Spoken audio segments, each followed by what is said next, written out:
The story begins with a ruthless drug cartel boss named Alejandro arriving at an adult bar, searching for a dealer who has stolen from him. The problem is the only person there is the dealer's girlfriend, Lizzie. Alejandro leaves a message, making it very clear that her boyfriend needs to come see him soon. Lizzie explains that the dealer, whose name is Jensen, is not even her boyfriend. They only had a one-night relationship and have not spoken since. But Alejandro does not care. He pulls out a knife and threatens to kill Lizzie and her family if she does not help him find Jensen. As Lizzie leaves, a security guard who witnessed the intimidation steps in and tries to stop Alejandro. Unfortunately, he has no idea who he is dealing with. In seconds, Alejandro kills him without hesitation. The story then shifts to a quiet, remote area outside the city. Here we meet Beaudry, a retired secret agent living a peaceful life with his only daughter, Sophie. They live alone in a small cabin deep in the woods, far away from the noise and chaos of the city. Their life is calm and simple. Unlike most teenage girls, Sophie is raised with strict discipline. Her father is very protective, and instead of warning her about hanging out or going to night fairs, he teaches her how to handle firearms. Surprisingly, Sophie is comfortable with this lifestyle and sees it as normal. The next morning arrives. Beaudry begins his day with prayer, showing his strong faith and gratitude for his family. Since it is Sophie's birthday, he has prepared a cake and a special gift for her. While she is still asleep, Beaudry heads into town to buy some hunting supplies. At his usual shop, he finds a used lawnmower. It is still in good condition and can be fixed easily, so he buys it at a low price. Back at the cabin, Sophie wakes up and opens her birthday present. She is thrilled to discover a semi-automatic Glock weapon, something she has secretly wanted for a long time. After safely putting it away, she heads to the river to do some fishing. Suddenly, she hears someone screaming for help. Help! Instead of rushing in blindly, Sophie trusts her survival instincts and returns home to tell her father, who has just arrived. Together, they search the area near the river. They soon discover a young woman named January drifting in the water, badly injured. Beaudry notices a gunshot wound in her side. He wants to take her to the hospital, but January, barely conscious, begs him not to. With limited medical supplies, Beaudry does everything he can to stop the bleeding. What happens next will change everything. This is hunting season.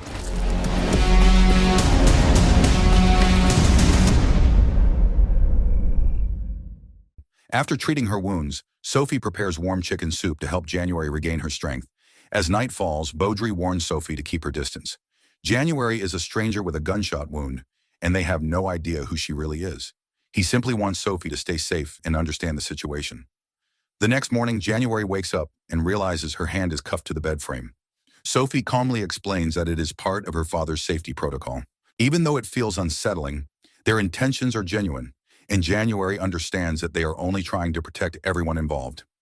Meanwhile, Beaudry heads to the supermarket to buy medicine and clean clothes for January. While there, he unexpectedly runs into an old friend, a local sheriff named Brake.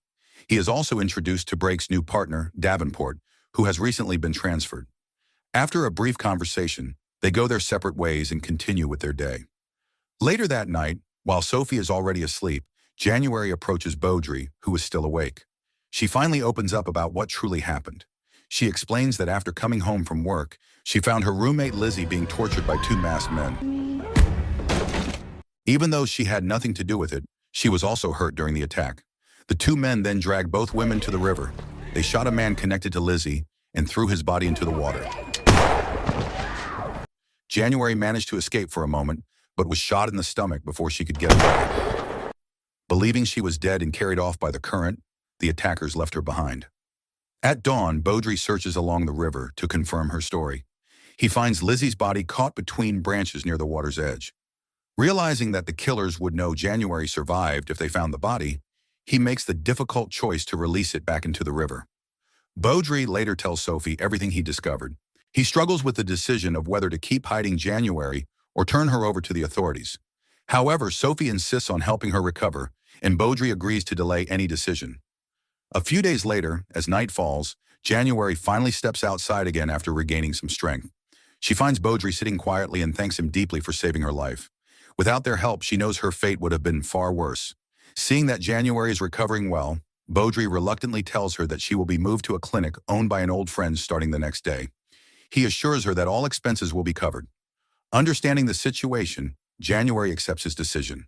That same night, Alejandro manages to capture Jensen and brutally beats him. It is revealed that Jensen is a corrupt police officer who has been secretly working for Alejandro to keep his criminal operations running smoothly. During their last deal, Jensen betrayed him by stealing the goods and disappearing. When Jensen refuses to talk, Alejandro kills him in a cruel and merciless way. The next day, just as planned, January is supposed to be taken to a clinic for further recovery. However, on the way there, their cars suddenly stop because of an incident from the night before. Since the officer handling the scene is Sheriff Brake, Beaudry does not feel overly concerned at first. Sheriff Brake explains that earlier that morning, during his patrol, he discovered the body of his subordinate, Jensen, washed up along the riverbank. The case is still under investigation, but police have also received another report about a second body found further downstream. This one is identified as Lizzie. What makes Beaudry uneasy is that the police have already traced Lizzie's background and discovered she lived in the same apartment as her close friend. According to neighbors, both women disappeared at the same time. As for the friend, January, the police are still trying to figure out where she might be. Davenport adds that investigators also found footprints not far from Lizzie's body. He suspects that January may still be alive and possibly being cared for by someone. He even pauses when he notices a woman in the distance with Beaudry. Without hesitation, Beaudry quickly claims she is his niece who came from out of town to celebrate Sophie's birthday. Since the clinic no longer feels like a safe option, January is taken back to the cabin for protection. There, she finally reveals the full truth. On the night of the attack, one of the men removed his mask and threatened to kill both her and Lizzie before she managed to escape and get swept away by the river. Knowing that January is still alive and now a key witness, Beaudry realizes the men responsible will not stop looking for her. And just as night falls, two strangers arrive at the cabin. They turn out to be Alejandro's men. No one knows how they found the place, but Beaudry firmly insists that he has not seen any unfamiliar woman nearby, eventually convincing them to leave. But they never truly leave. One of the men sneaks back into the cabin to kill January, while the other waits in the car. That mistake costs him his life when Beaudry manages to capture him. When Sophie fires a warning shot, Beaudry quickly finishes the threat.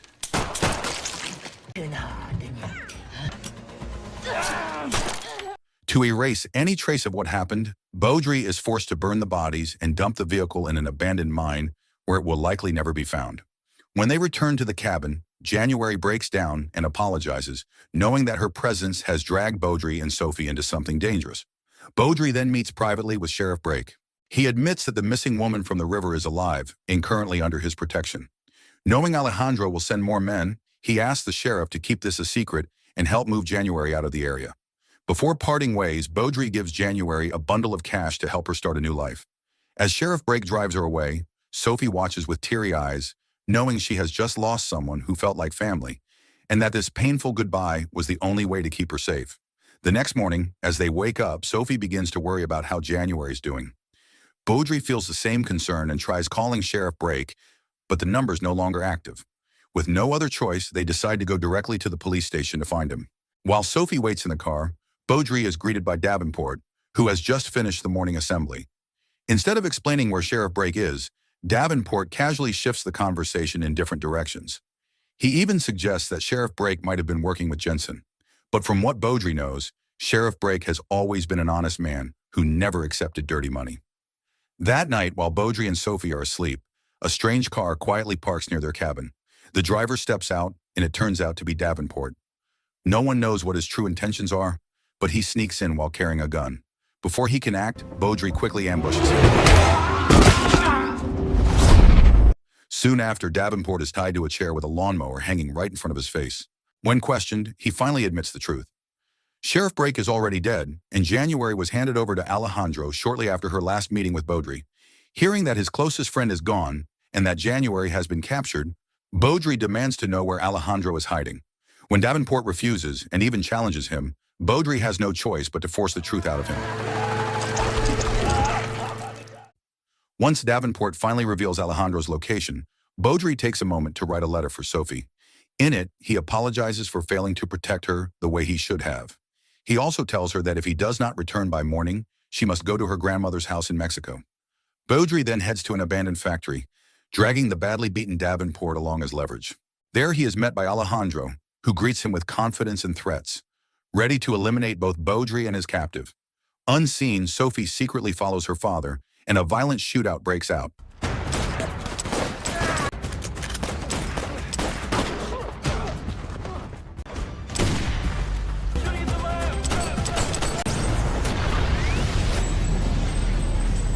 As Alejandro retreats deeper into the building, Baudry is shot in the chest and collapses. One of the men tries to finish him off, but Sophie reacts in time and shoots the attacker from a distance, saving her father's life. Her brave move exposes her position, and another enemy begins closing in on her. Thinking quickly, Sophie outsmarts him by leaving her rifle behind as a decoy, drawing him away. Meanwhile, Baudry makes his way inside and finds January alive and unharmed. He also discovers that Jensen's wife and child are still alive. While searching for the keys to free them, Alejandro suddenly stabs him from behind. At that critical moment, Sophie appears and shoots Alejandro, stopping him for good. As always, Sophie arrives just in time. With Alejandro dead, the nightmare finally comes to an end. The aftermath leaves both Baudry and January needing months of recovery. Once time passes, Baudry and Sophie welcome January to live with them, ensuring she can finally feel safe and protected. So the moral of the story is never trust a quiet cabin, a friendly cop, or anyone holding a lawnmower, because chaos always shows up and the kid with survival instincts saves the day.